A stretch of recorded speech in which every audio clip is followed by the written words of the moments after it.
point, I had to explain to them what this phrase means, but you guys will know what this phrase means. I don't have to explain to you. So I'm going to say right now, trigger warning. Okay? Trigger warning. This gospel is loaded, and the message of the gospel is quite demanding and quite controversial in today's world. Jesus gives us the clear plan for Christian marriage. And we all know why that's a trigger for many of us, because many of our lives, well, in fact, all of our lives are affected by marriage issues of one kind or another. And many of us have come from broken homes, have been a member of a broken home, or have been affected by a broken home. In fact, I think we're upwards past 60% divorce rate in the United States. So we know what we're dealing with. I'm the product of a second marriage myself. And my parents were also never married in the church. So all of these things being said, know that I come among you as someone who's been affected. But Jesus gives us the ideal for Christian marriage. The readings all point to it. All point to it. And the Pharisees were trying to trick Jesus by asking him this question about divorce. Now, it is true in the Old Testament, divorce was permitted. They talk about this. He says in Moses, this is permitted for the hardness of your hearts. Why? Because what could happen is a man could divorce his wife, but not the other way around. And the wife was treated as the property of the husband. So actually the bill of divorce was something that guaranteed her certain rights and protected her. But Jesus was saying from the beginning, God created us, male and female, in his image and in his likeness. Now, this is where the trigger warning stuff comes in. Because a lot of times people will say to me, you know, Father, Jesus didn't say anything about X issue. And usually one of those X issues they bring up are the teachings that we hold to regarding marriage and the family. But here's what Jesus did say. So I'm going to invite you guys to use the logical side of your brain for a moment. Can I invite you guys to do that? Can we be logical? It's like teaching high school sophomores. You're not participating. Can we be logical for a moment? Yeah. Yes, good. All right. So Jesus gives us a number of premises in this particular gospel reading. So the premise one is marriage is the union of one man and one woman. It says that. God created them male and female. Premise two, marriage is permanent and indissoluble unto death. What God has joined, man must not divide. These are the words of Jesus. I'm not making them up. You just heard me read them. They're in two Gospels, nonetheless. I'm getting to three. Immediately after the scene in Mark's Gospel, which is very short, concise, and well constructed, Jesus is blessing children and showing that children are a blessing, which goes all the way back to that reference, because Jesus says in the beginning. When Jesus says in the beginning, they know he's referring to Genesis. And there's a reference to that very first commandment of man and woman, which is to be fruitful and multiply. So marriage, Christian marriage is, Jesus says, between one man, one woman, indissoluble for life and open to life. As we say in the church, it has to be free, total, faithful, and fruitful. These are the premises that Jesus makes.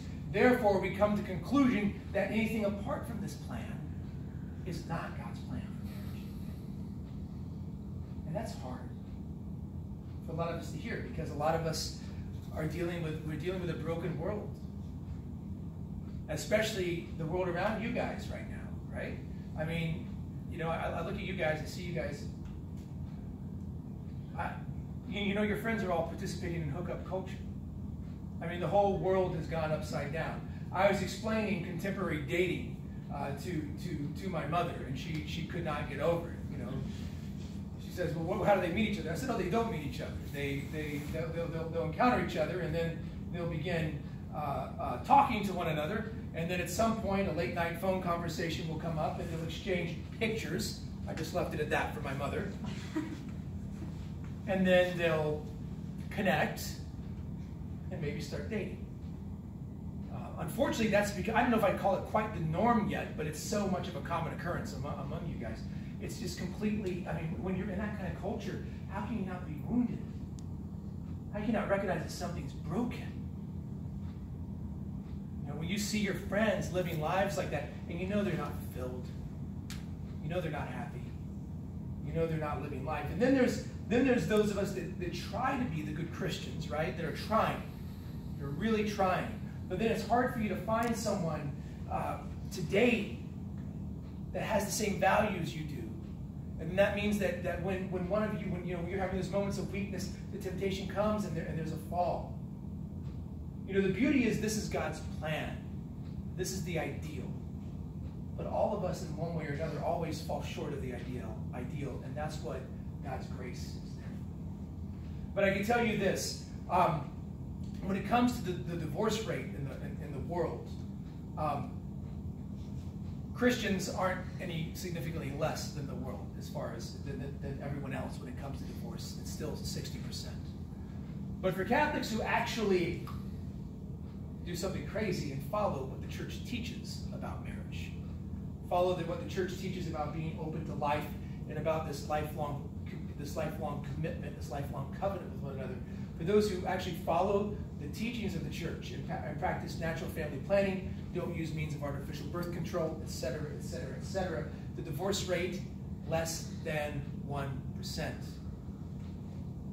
Something's working. Something's working. And that's one thing for you guys to consider.